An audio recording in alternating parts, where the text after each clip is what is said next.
Museum Fathahillah bernama resmi Museum Sejarah Jakarta yang terletak di Jalan Taman Fathahillah Nomor 1, Jakarta Barat.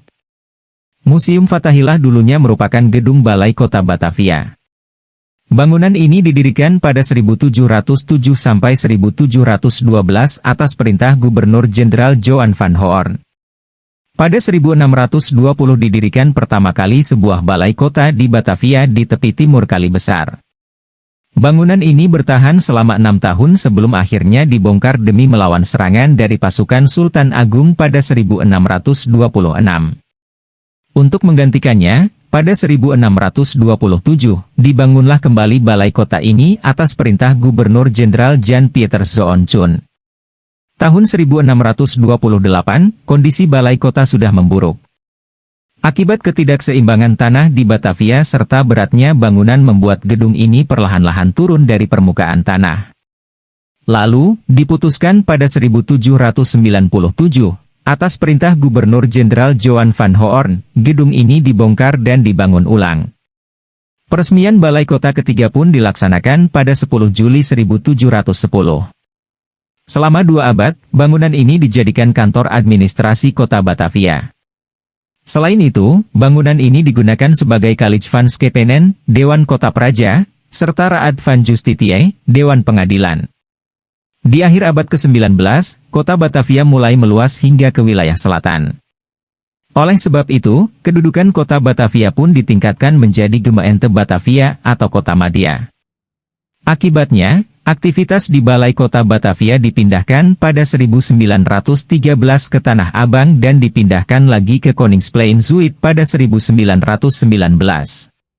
Pada 1942, masa pendudukan Jepang, gedung ini digunakan sebagai kantor pengumpulan logistik Dai Nippon atau Kekaisaran Jepang.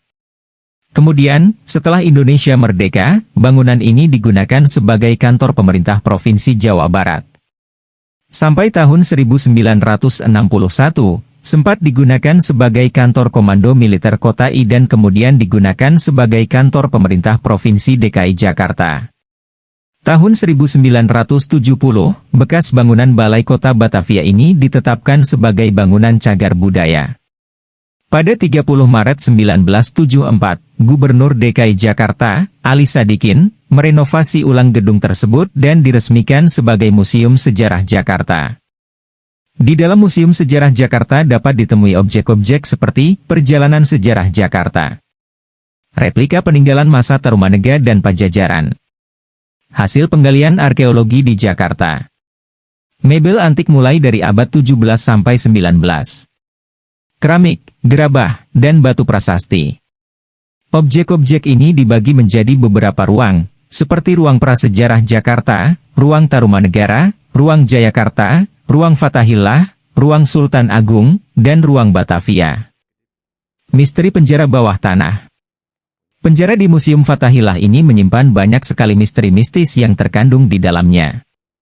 Konon pada masa pemerintahan Belanda, museum ini merupakan tempat pembantaian massal, hukuman mati dan juga hukuman gantung ribuan orang suku Tionghoa dan seorang pemberontak bernama Peter Eberveld beserta rekan-rekannya. Tak hanya itu saja, penjara tersebut terdapat rantai berupa batu yang berbentuk bulat, besar dan berat.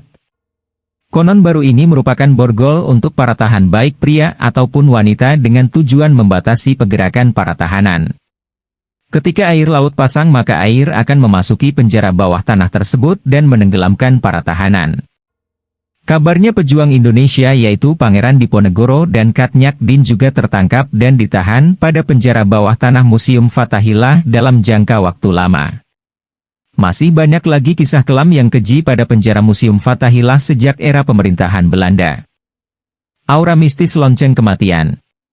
Karena kisah kelam zaman dahulu, sampai sekarang masih banyak pengunjung maupun turis yang merasakan aneh dan suasana tidak nyaman bila mengunjungi tempat ini.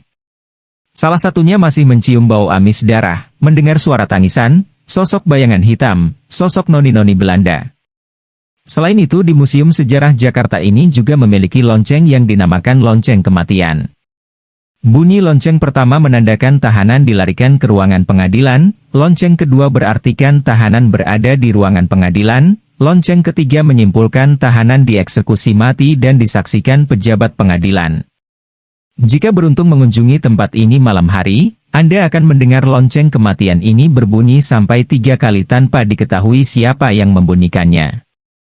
Terima kasih telah menonton, jangan lupa like dan subscribe.